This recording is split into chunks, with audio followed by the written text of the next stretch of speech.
Anong oras ang ating kwarto?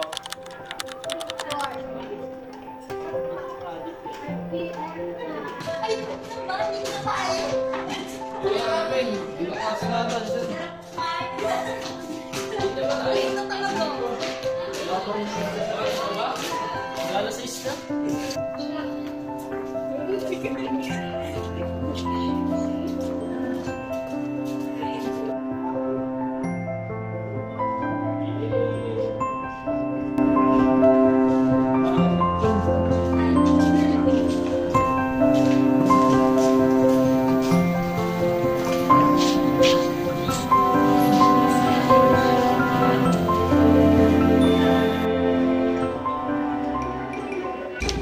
Hey bro, tapos muna ba yung project natin para mo?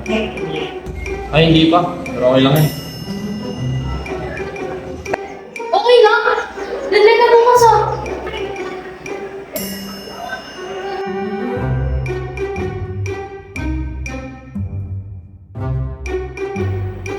AI, okay sagot. Pati ba naman project ipapasagot mo sa AI? Hindi na ako nagugulat. Kahit assignment report at reflection paper, AI ang gumagawa para sa kanya. Grabe ka naman. Baka pati paghinga mo, ipagawa mo na rin sa AI. Pwede lang. Mga dinggit.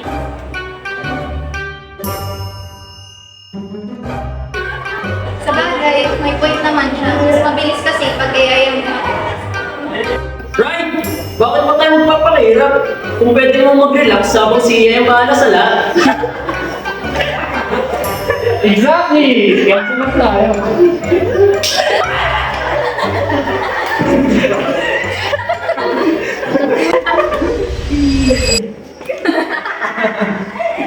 Wait lang guys.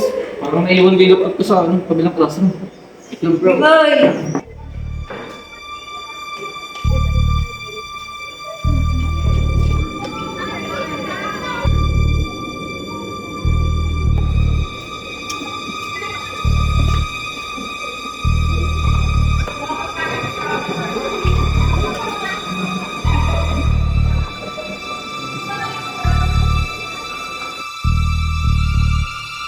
Nasaan na ba yung file na hinahanap ko?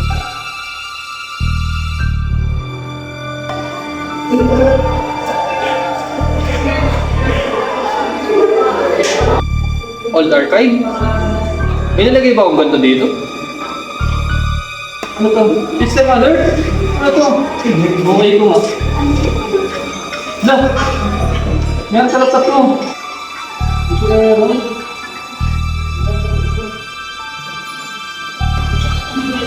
Uy, Anton! Sandali lang. Talag-talagas! Oo, sandali lang. Padala ko lang sa classroom. Mamaya ka na rin sila laptop mo. Nangyari.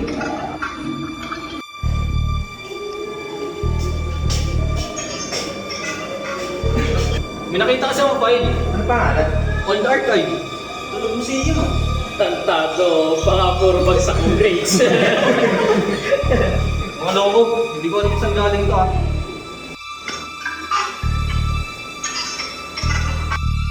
Sa taong 2026, halos lahat ay umaasa na sa AI.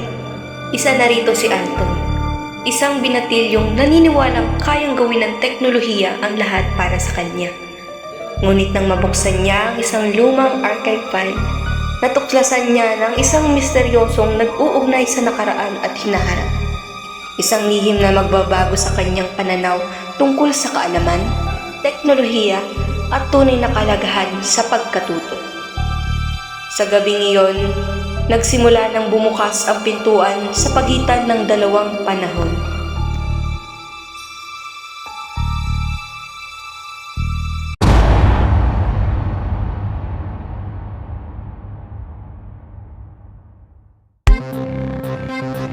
Samantala, noong dekada 90, ibang mundo ang kinagisnan ni Claudine sa panahong wala pang internet at AI. Ang mga aklat ang pangunahing pinagkukunan ng kaalaman, habang ang karamihan sa kanyang mga kaibigan ay abala sa kwentuhan at paglilibang. Mas pinili ni Claudine ang gugulin ng kanyang oras sa pagbabasa at pag-aaral.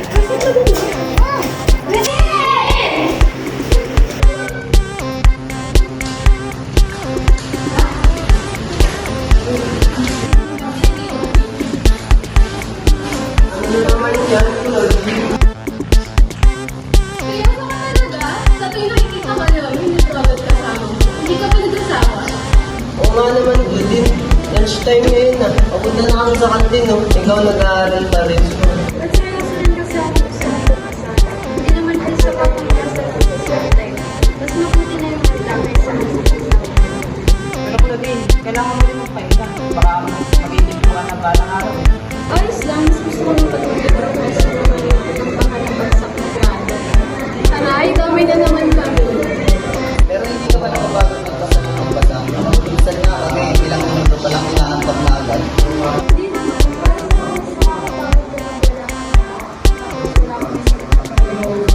parang aray naman, pakaramdam ko dito kami pinapanood. Na kayo magulat, hindi talaga yan. Pagdating sa pag-aaral, seryosong seryoso. Oo naman, kahit nga yata brown out, nag-aaral yan gamit kandila nila eh. Siyempre naman, hindi naman ito nga exam dahil burnout. Ako nga, laging tulog kapag brown out. Ako rin, baka nga mas mahaba pa oras ng tulog kesa sa oras ng pag-aaral. Ay, sandali. Nakalimutan ko pala ako sabi ng sige.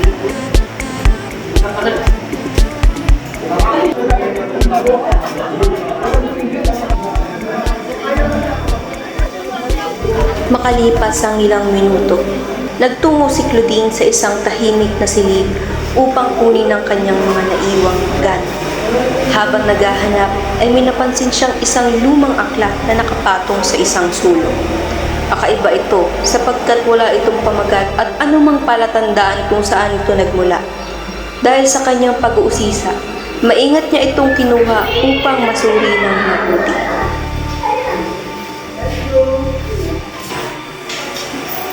Ngunit hindi niya namalayan na nadala niya pala ang mahiwagang aklat.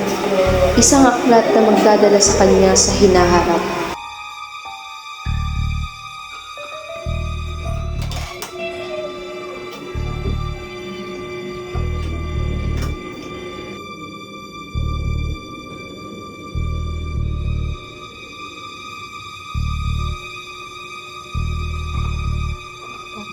Ha? Bakit nandito to? Wala ka nang ginagawa mo at tara na sa baba kakain. Sige po, Nay. Nay, nakita mo ba yung damit ko? Mamaya na yan. Kain ka muna. Dadating ng tatay mo. Sige po, Nay. Pagod. Mahal na yung pagkain na ba? Nagpali si tatay na. Maghahain na. Oo nga, tawid na. Mano, teka lang. Pagod. Baka ng Diyos. Pagod. Ay, ito mahal. Kamusta ang trabaho? Sobrang pagod. Nakabiyang ako ang pera. Saan sa pag-aaral mo? Ayos lang po, tay. Saka nga pala pumayambagan kami. Abot saan niya? About po sa ano namin, thesis. Sige. Ipagay kong gawa ng paraan.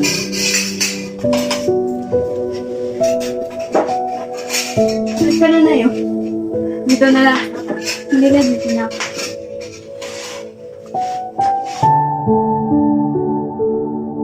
Tay, may bagong labas na cellphone. Para sa naman yun. Kailangan po namin sa thesis. Sige. Gagawin doon ng paraan. Hindi ba masyadong mahal yun? Alam mo na. Nabili naman yun. Nagtalang din naman niya. Sa kanya yun. Kaya nga, Nay. Gagamitin din naman niya sa pang-school. Kaya, ayun na natin. Kaya pag nakaluwag-luwag tayo, bibili tayo ng gano'n. Salamat na.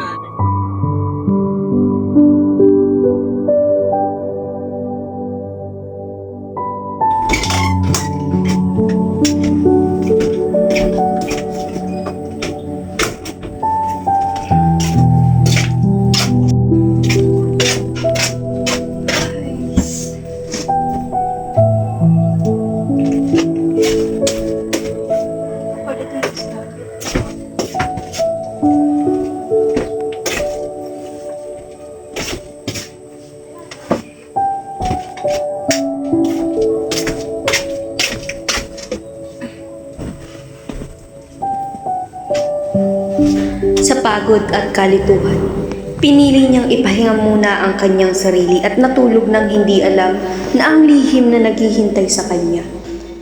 Ngunit hindi niya alam na ang librong kanyang nadala ay may dalang mahiwagang matagal nang nakatago.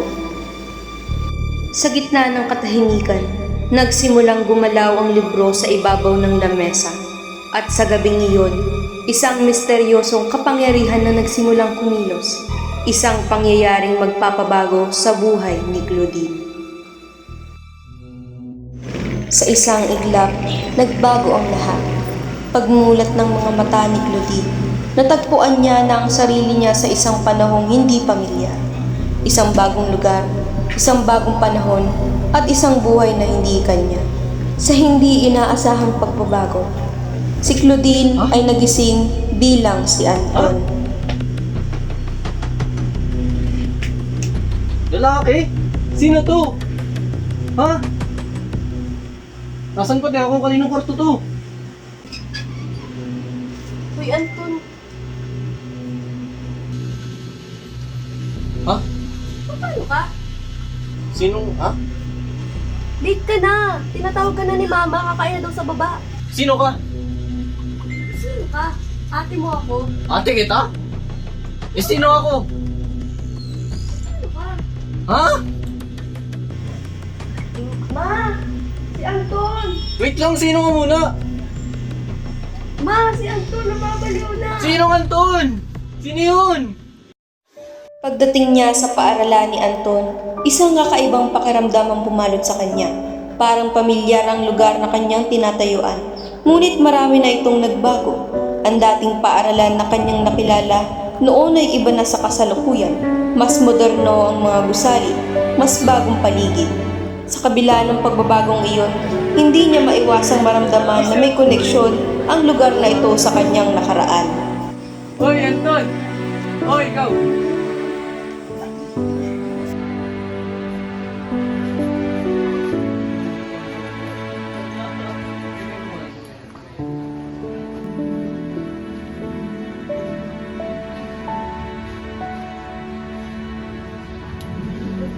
Uy bro, dito ka. Masyado kang malayo dyan. Kaya ka dito, bro.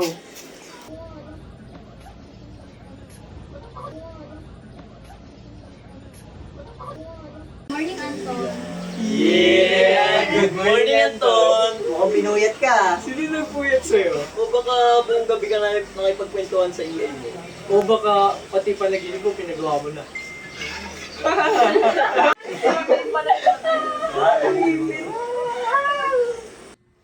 Samantala, nagising naman si Anton sa isang buhay na hindi niya kilala.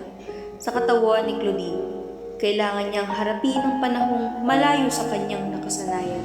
Ha? Nasaan ako?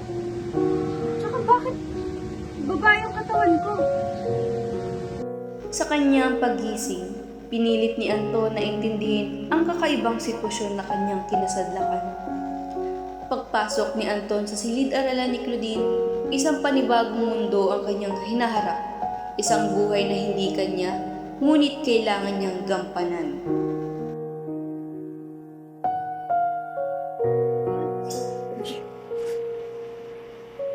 Di ba ako kaibigan? Alam na ko po yun. Wala na. Bakit masama na? Uy, Claudine, ang sinagawa mo dyan? Kaya dyan na pa ako. Matigas sa salang mo. Ha? Sinong Claudine? Ako ba? Baliw ka ba? Siyempre, ikaw. Sino pa ba Claudine dito? Pero nga, tara na nga dun. Tara na. Ikaw ka tinawag mo. Grabe sa kanya sa labas.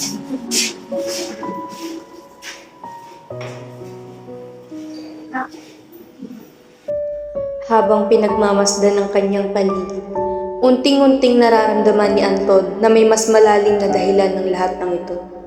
Ang mga taong nakapaligid sa kanya, ang mga lugar na kanyang nakikita at ang panahong kanyang ginagalawan ay tila may kwentong nais iparating. Bagamat nalilito pa siya sa mga nangyayari, ramdam niya ang kakaibang paglalakbay na ito ay hindi lamang tungkol sa pagpapalit ng katawan, kundi tungkol din sa pagtuklas ng mga bagay na matagal na niyang hindi napapansin. Habang lumilipas ang mga araw, unti-unting nabuksan ang kanilang mga mata sa mga bagay na dati nilang hindi gaanong napapansin. Para kay Claudine, ang mundo ng kasalukuyan ay puno ng mga bagay na noon ay tila imposible mangyari. Namangha siya sa mga makabagong teknolohiya na mapapadali sa komunikasyon, pag-aaral at pang-araw-araw na pamumuhay. Samantala, sa panahong kanyang ginagalawan, unti-unting natuklasan ni Anton ang kahalagahan ng mga aklat sa bawat pahinang kanyang binabasa. May mga bagong kaalamang kanyang natututunan at mga aral na kanyang napapahalagahan. Sa huli, napagtanto nilang ang tunay na pag-unlad ay hindi lamang nasusukat sa makabagong teknolohiya, kundi pati na rin sa kaalaman at karunungang natatamo sa pag-aaral.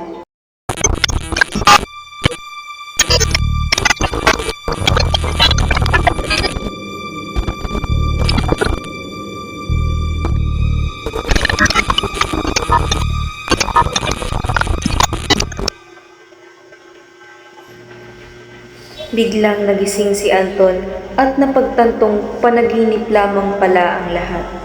Ngunit kahit isa lamang itong panaginip, may mga aral siyang natutunan na hindi niya malilimutan.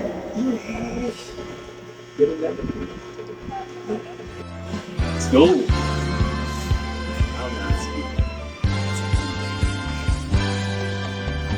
Sana na ulit.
You look so familiar. Oo nga, parang ikaw rin. Nag-iisang muli, yakap-yakap ng